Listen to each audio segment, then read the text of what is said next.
കൂടുതൽ വാർത്തകളും വീഡിയോകളും കാണാൻ ഈ ചാനൽ സബ്സ്ക്രൈബ് ചെയ്യുക. കൂടെ ബെൽ ബട്ടൺ അമർത്തുക. Please subscribe our channel. നമസ്കാരം. എല്ലാ മാന്യ പ്രേക്ഷകർക്കും ഈ ജ്യോതിഷ എപ്പിസോഡിലേക്ക് സ്വാഗതം. പല ആൾക്കാരും വിളിച്ചു ചോദിക്കുന്ന മറ്റൊരു ചോദ്യമാണ്, സർപ്പത്തെ അല്ലെ പാമ്പിനെ സ്വപ്നം കണ്ടു കഴിഞ്ഞാൽ, ഉഗ്രവിഷമുള്ള പാമ്പിനെയൊക്കെ സ്വപ്നം കണ്ടു കഴിഞ്ഞാൽ എന്താ അതിൻ്റെ ഫലം? സ്വപ്നഫലങ്ങൾ ഒരുപാടുണ്ട്. നല്ലതായിട്ടുള്ള കാര്യങ്ങൾ കാണുവാണെങ്കിൽ നല്ലതുണ്ടാകുമെന്നും, തീവ്രമായിട്ടുള്ള ക്രൂരമായിട്ടുള്ള കാര്യങ്ങൾ കാണുകയാണെങ്കിൽ അതുപോലുള്ളൊരവസ്ഥ ഉണ്ടാകുമെന്നാണ് പറയപ്പെടുന്നത്. സ്വപ്നത്തിൻ്റെ ഫലം എന്താ വെച്ചാൽ, അതുപോലെ നമ്മൾ സ്വപ്നം കാണുക എന്ന് പറഞ്ഞാൽ തന്നെ അത് അറിയത്തില്ലേ? നിങ്ങൾ തന്നെ ഒന്ന് ആലോചിച്ച് ചോദിക്കൂ. പഴയ കാലത്ത് ഏതെങ്കിലും ഒരു സുഹൃത്തിനെ കണ്ടിട്ടില്ലെങ്കിൽ ഏതെങ്കിലും ഒരു സമയത്ത് നമ്മൾ സ്വപ്നത്തിൽ അദ്ദേഹത്തെ ഓർക്കുകയാണെങ്കിൽ 100% 1-2 മാസത്തിനുള്ളിൽ 10-60 ദിവസത്തിനുള്ളിൽ അദ്ദേഹത്തിൻ്റെ വിവരവും അല്ലെങ്കിൽ എന്തെങ്കിലും ഒരു കാര്യം നമുക്ക് കിട്ടിയിരിക്കും.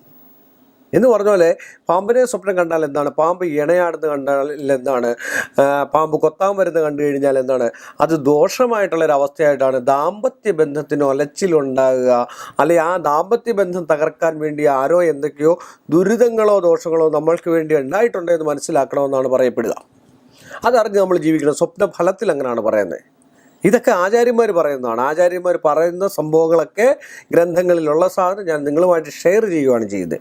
അപ്പോൾ അതുകൊണ്ട് ഇങ്ങനെയുള്ളൊരവസ്ഥ, സർപ്പത്തെ സ്വപ്നം കാണുകയാണെങ്കിൽ അടുത്തുള്ള ക്ഷേത്രത്തിൽ പോവോ, ഏറ്റവും നല്ലത് ധർമ്മദൈവം, ജന്മം അല്ലെ കുടുംബക്ഷേത്രത്തിൽ പോയിട്ട് അവിടെയുള്ള കാവിൽ, അല്ലെ സർപ്പക്കാവ് ഉണ്ടെങ്കിൽ അവിടെയുള്ള കാവിൽ, അല്ലെ കേരളത്തിലെ ഏറ്റവും പ്രശസ്തമായ ക്ഷേത്രം മണ്ണാർശാല, വെട്ടിക്കോട്, ഇങ്ങനെയൊക്കെയുള്ള പാമ്പുമേക്കാവ്, തൃശ്ശൂർ, അങ്ങനെയൊക്കെയുള്ള ക്ഷേത്രങ്ങളുണ്ട്. അവിടെയൊക്കെ പോയി അവിടെ വെച്ചാൽ സർപ്പവിഗ്രഹം വാങ്ങി, അല്ലെ പിന്നെ ചെമ്പ് കൊണ്ടുള്ള തറയിലോ അല്ലെ വെള്ളി കൊണ്ടുള്ള തറയിലോ മുട്ടയോടുകൂടി 11 മുട്ടയും ഭൂവൃക്ഷത്തിൻ്റെ പ്രതിമ സഹിതമുള്ള സർപ്പരൂപമൊക്കെ നമ്മൾ മേടിച്ച് 2 നടക്കും നാഗരാജാവിനും നാഗേക്ഷിക്കും വെച്ച് മഞ്ഞ പട്ടുമൊക്കെ കൊടുത്ത് കണ്ട് നിവേദ്യമൊക്കെ കടുംപായസവും നിലവറപ്പായസവും ഇങ്ങനെയൊക്കെയുള്ള കാര്യങ്ങളൊക്കെ നടത്തിക്കണ്ട് പാട്ടും പാടിച്ച് കണ്ടു കഴിഞ്ഞാൽ അവിടെ പാട്ടുണ്ട്.